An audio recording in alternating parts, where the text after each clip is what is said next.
Bismillahirrahmanirrahim. Allahümme salli ala Muhammed ve ali Muhammed. Möminatı salamlayıram. Allah hamınızdan razı qalsın. Üzümüzə gələn Ramazan bayramı xeyirli və bərəkətli olsun. Millətimizə, xalqımıza, möminata xeyir arzulayıram. Qarşımızda olan bu kitab Şeyx Səduqun Əl-Əmali kitabıdır. Əl-Əmali. Şeyx Səduq bizim böyük İslam aləminin mühəddislərindəndir. 381-ci ildə şeyx vəfat edib, Allah rəhmət eləsin.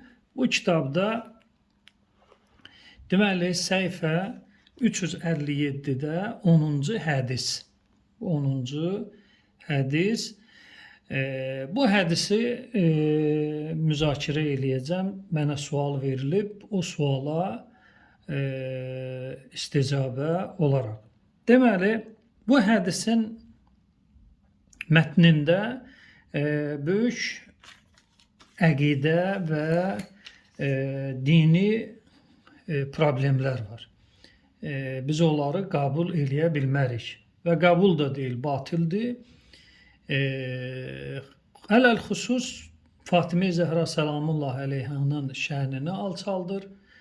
Onun və Həzrəti Əli əleyhissalamın məsumluğuna xələl gətirir. Çünki bizim əqidəmiz budur ki, Əhl-i Beyt məsumdur. Allah onları pak, mütəhhər qərar verib, təthir ayəsi ilə və qeyri ayə və hədislər vasitəsilə xəbər bizə çatıb.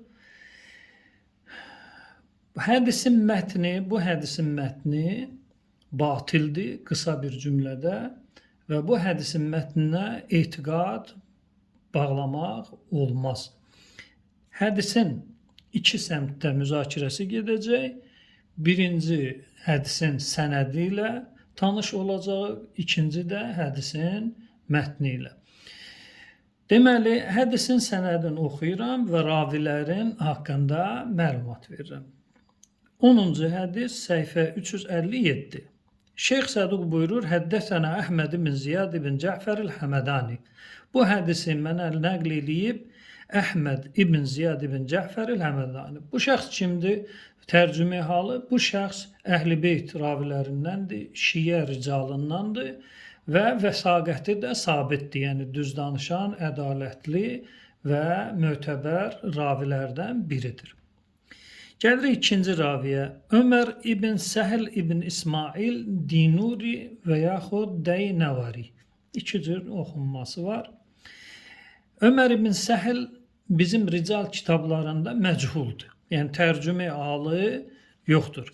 Nə cərhi var, nə mədhi var, nə qədhi var. Yəni adamın düz danışan olması, yalan danışan olması, əqidəsinin sağlam olması, əqidəsinin batil olması haqqında məlumat yoxdur. Yəni ümumən nə cərh var, nə tədil var. Belə deyirlər elmi dildə. Ravi məchuldur. Ravi məchul olanda da hədis olur zəif. Hədisin sənədində bir ravi məchul gəldisə, hədis zəif, daif sənəd sayılacaq. Gəlirik, deməli, Şeyx Səduqdan başladıq, gəldik, çatdıq. Zeyd ibn İsmail Saiq. Zeyd ibn İsmail Saiq. Bu ravidə məchuldur, nə haqqında cərh var, nə də tədil. Yəni məchuldur. İkinci məchul ravi. Gəlirik üçüncü, Muaviyə ibn Hişam. Muaviyə ibn Hişam da bizim rical kitablarında məchuldur. Haqqında nə cərh var, nə tədil var. Süfyan ya Süfyan Əth-Thawridir, ya da Süfyan ibn Üyeynədir. Süfyan Əth-Thawri də olsa, Süfyan ibn Üyeynə də olsa, hər ikisi əhl-i sünnə ravilərindəndir. Sünni ricalındandır. Əhl-i Beyt Şiyə ricalından hesab olunmurlar. Ən Əbdülməlik ibn Ümeyr. Deməli, Süfyana da hədisi nəql eləyir Əbdülməlik ibn Ümeyr. Bu şəxs də bizdə məchuldur. deməli, Süfyan da məchuldur, Əbdülməlik ibn Ümeyr də məchuldur.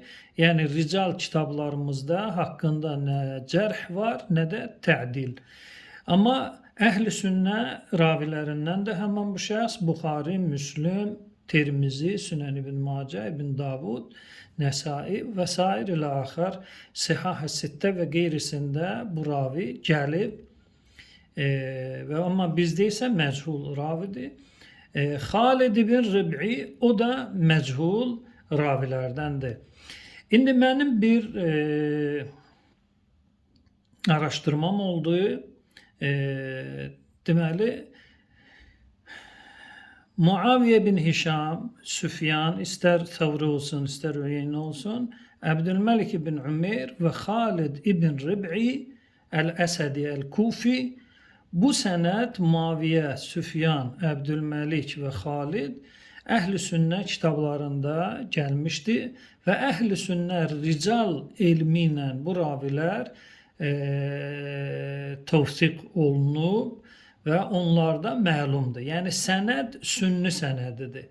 Əhl-i Beyt şiə sənədi deyil. Qeyd elədiyim kimi ravilər deməli Şeyx Səduqan nəql eləyəndən səvayı ta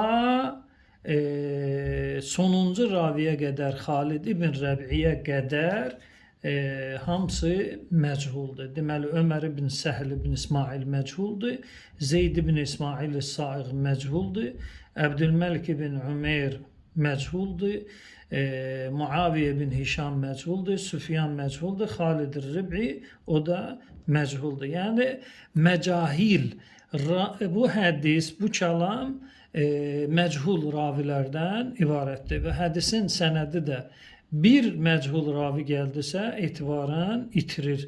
Həm mətn etibarını itirir, həm də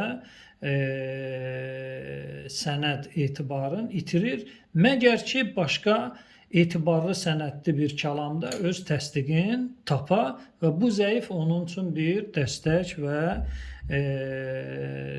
təqib olacaq.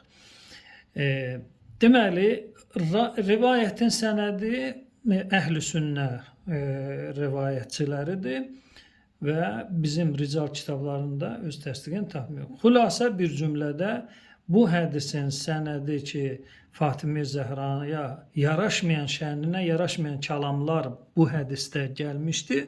Onlar hamısı uydurmadır. Çünki sənədi məchul ravilərdən ibarətdir. Hədisin sənədi də batildir və mətni də batildir.